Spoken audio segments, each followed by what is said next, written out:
Welcome back, everyone. Today, I want to talk about something that sits at the center of everything: love. Not the kind the world defines, but the kind that Jesus lived. Jesus did not define love with words alone, he defined it with his life. He said, "Greater love has no man than this, that a man laid down his life for his friends." And then he went further than words. He laid down his life, not only for his friends, but for the whole world. Not only for those who loved him, but for those who rejected him.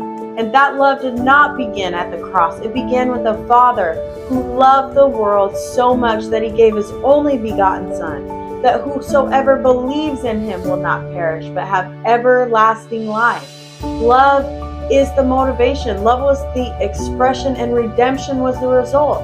Because he first loved us, we are redeemed, past, present, and future. Not because we chose him, but because he chose us. Even in our darkest moments, he still chooses us. Love is the foundation. Love is not just a feeling. God is love, and nothing can separate us from his love. It's infinite. And our first living example was his Son, Yahushua HaMashiach. He gave his life for a justification for our trespass. He took our sin, our brokenness, our guilt, our shame, and our separation from the Father. And in exchange, he gave his righteousness, his forgiveness, and a restored relationship with the Father. When Jesus was asked about the greatest commandment, he gave us a design to live by. Love the Lord your God with all your heart, your soul, your mind, and strength, and love your neighbor as yourself. And later he revealed the fullness of this design, and he said to love your enemies. This order matters because every other relationship flows out of the first one. We cannot love rightly until we are rooted in his love. We cannot love purely until we receive his love. We cannot love sacrificially until we comprehend the sacrifice he made.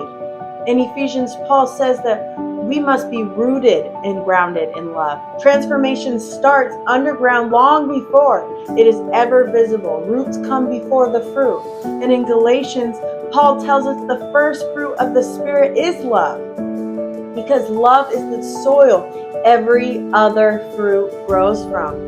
This shows us something powerful. The love of God is not just a belief system. It is the source system of every healthy relationship. From the very beginning, God said it is not good that man should be alone. God established that relationship is essential. We were created in the image of a relational God, a God who desires communion and connection. He formed man for relationship with himself and then made woman so that relationship would also live between us. Relationships are connection. They shape our emotional well-being. They influence our mental health. They impact our stability, our identity, and even our longevity. Healthy love produces life. Distorted love produces wounds. But here's something we often overlook. Healthy relationships don't just support our purpose, they help awaken purpose in others. God never designed purpose to be lived in isolation. Purpose grows in the soil of connection. Strong relationships sharpen us. They hold us accountable. They remind us of who we are when we forget. They call out the best in us when life tries to bury it. And they allow us to do the same for others. They become places where healing happens, where identity is affirmed, and where purpose is awakened. Jesus modeled this perfectly. He didn't just preach to crowds. He walked closely with people. He ate with them. He prayed with them. He wept with them. He restored them. And then he sent them out. His relationships were not random. They were purposeful. And through those relationships, the world was changed.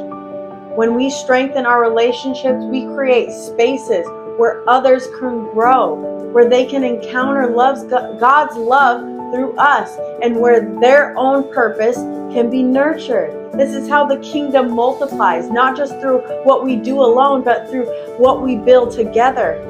Christ did not only come to forgive sin, he came to restore love, to restore our relationship with the Father, to heal our relationship with ourselves, and to transform our relationships with others. When Christ dwells in our hearts by faith, we become rooted in love, not fear, not envy, not strife, not division, but love. And I want to be honest with you guys. Before I started following the Lord, I struggled with this. I was not loving all the time. I was constantly abusing myself, verbally, emotionally, and physically. I didn't know what it was really like to love myself. I wasn't a great neighbor, probably not the greatest friend, and I definitely wasn't nice to people I didn't like. And if I'm being real, there was a time when I didn't even care for people in general. I was the kind of person who could be mean just to be mean. But when I gave my life to Christ, I began to change. And I can honestly say now I love to love, not because of anything I did, but because the Holy Spirit lives in me. There is a love and a peace within me today that I could never have produced on my own. And that is why I know, no matter the season of life you're in, he can make a way. Because we all have a choice, and when we choose to follow his example, that is where true transformation takes place. That is where relationships heal. That is where love becomes real. And from that place, the possibilities truly become endless. We begin seeing ourselves as the Father does. We begin to love our neighbor without condition, and even our enemies, because he lives in us. Love the Lord with everything you got. Love yourself, not with pride or ego, but with redemption. Love your neighbor through compassion, patience, forgiveness, selflessness, and service. And love your enemies as Christ would. This is where the flesh ends and the spirit leaves. Only divine love can bless those who hurt us. Only divine love can pray for those who fight against us. Only divine love can overcome evil with good. And this is the heart of it all, love. Walk in love as Christ first loved us and gave himself for us. Because when love governs our hearts, relationships heal, families change, communities transform, and the world sees him. So today the invitation is simple. Let him lead you in his love, and allow that love to become the way you live. And as you remain in his steps, your steps begin to carry intention. Your words begin to carry healing, and your life begins to carry direction.